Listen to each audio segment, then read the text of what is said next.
আসসালামু আলাইকুম। ঘরে থাকা অল্প উপকরণ দিয়ে মজাদার একটি নাস্তা তৈরি করব। রেসিপিটি হলো চিকেন রোল পরোটা। বাচ্চাদের টিফিন কিংবা লাঞ্চ বক্সেও নিতে পারেন। ছোট বড় সকলেই পছন্দ করে থাকে এই রেসিপিটি। তৈরি করা খুবই সহজ। চলুন দেখে নেওয়া যাক। বিসমিল্লাহির রহমানির রহিম। মিক্সিং বলে নিয়ে নিচ্ছি ময়দা। এখানে আপনারা আটাও ব্যবহার করতে পারেন। দিয়ে দিচ্ছি অল্প পরিমাণ লবণ এবং চিনি, সয়াবিন তেল। হাত দিয়ে ভালোভাবে মিশিয়ে নিতে হবে। ময়দাটি ভালোভাবে মিশিয়ে নিয়ে নেওয়ার পর হাতে নিলে যখন এইভাবে দল হয়ে থাকবে তখন আমরা এর মধ্যে দিয়ে দিব কুসুম গরম পানি। কুসুম গরম পানি দিয়ে এই ডোটি আমরা তৈরি করে নেব। ডোটি যত ভালোভাবে তৈরি করা হবে রুটি বা পরোটা ততটাই সফট হবে। তাই একটু সময় নিয়ে ডোটি তৈরি করে নিতে হবে। আমাদের ডোটি প্রায় তৈরি করা হয়ে গিয়েছে।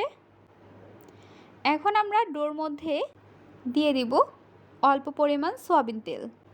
সয়াবিন তেল দিয়ে চারপাশে ভালোভাবে মিশিয়ে নেব এবং রেস্টে রেখে দেব 40 মিনিটের জন্য। নিয়ে নিচ্ছি চিকেনগুলো আমরা একটু লম্বা করে কেটে নিয়েছি। এর মধ্যে দিয়ে দিচ্ছি আদা রসুন বাটা 1 টেবিল চা চামচ, গোলমরিচের গুঁড়ো 1/2 টেবিল চা চামচ, ধনিয়ার গুঁড়ো 1/2 টেবিল চা চামচ, হলুদের গুঁড়ো 1/2 টেবিল চা চামচ, ভাজা জিরের গুঁড়ো 1/2 টেবিল চা চামচ, গুঁড়ো মরিচের গুঁড়ো 1 টেবিল চা চামচ, স্বাদ অনুযায়ী লবণ। এখানে আমরা 1 টেবিল চা চামচ লবণ দিয়ে দিচ্ছি। টক দই দিয়ে দেওয়ার পর হাত দিয়ে ভালোভাবে সবগুলো উপকরণ একত্রে মিশিয়ে নিতে হবে। ভালোভাবে মিশিয়ে ম্যারিনেট করে নিতে হবে। ভালোভাবে মিশিয়ে নিয়ে নেওয়ার পর এখন আমরা এর মধ্যে দিয়ে দিব সরিষার তেল। তেল দিয়ে আবারও ভালোভাবে মাখিয়ে নিতে হবে। মাখিয়ে নিয়ে নেওয়ার পর রেস্টে রেখে দেব। চুলায় বসিয়ে দিচ্ছি একটি কড়াই। এর মধ্যে দিয়ে দিচ্ছি সরিষার তেল। তেলটি ভালোভাবে গরম করে নিতে হবে। ম্যারিনেট করে রাখা চিকেনটি আমরা তেলের মধ্যে দিয়ে দিচ্ছি। মিডিয়াম ফ্লেমে রেখে চিকেনটি আমরা নাড়াচাড়া করে নিচ্ছি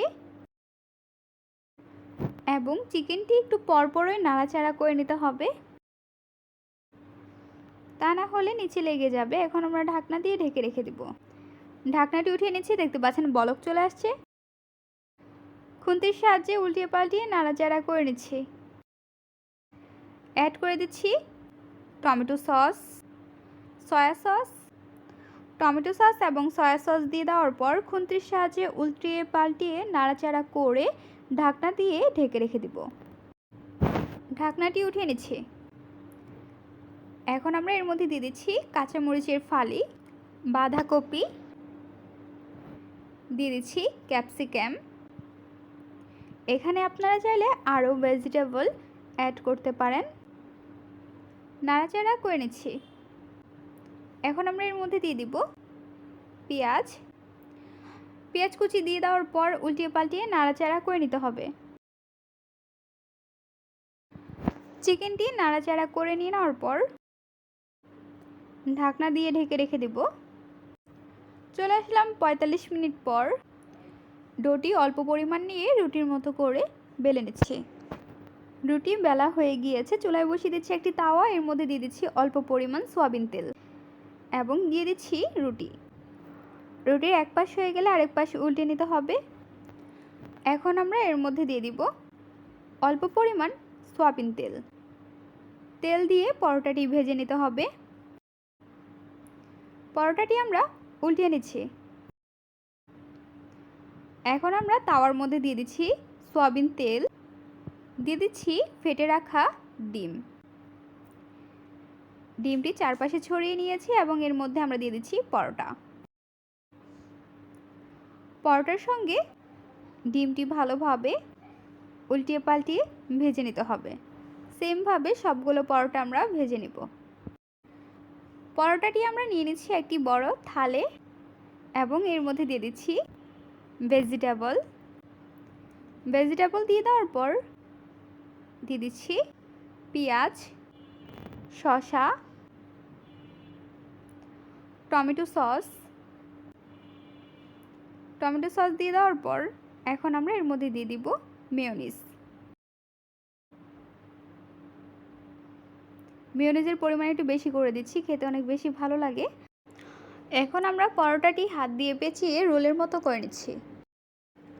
সেমভাবে সবগুলো রোল পরোটা তৈরি করে নেব। সবগুলো উপকরণ দিয়ে দেওয়ার পর রোলের মতো করে পেঁচিয়ে আমরা পরিবেশন করে নেব। তৈরি হয়ে গেল রোল পরোটা রেসিপি। এই রেসিপিটি আপনারা বাচ্চাদের টিফিন কিংবা বিকেলের নাস্তার জন্য তৈরি করে নিতে পারেন। চিকেন রোল পরোটা রেসিপি আপনাদের কাছে কেমন লেগেছে তা অবশ্যই জানিয়ে দেবেন আপনাদের মূল্যবান মতামতটি। ভিডিওটি যদি ভালো লাগে তাহলে অবশ্যই একটি লাইক করে দেবেন এবং সাবস্ক্রাইব করে আমাদের পাশে থাকবেন আরও মজার মজার রেসিপি দেখার জন্য। সবাইকে আমন্ত্রণ রইল। আজকের পর্বে এখানেই বিদায় নিচ্ছি গাইস। আসসালামু আলাইকুম, ভালো থাকবেন সবাই। আল্লাহ হাফেজ।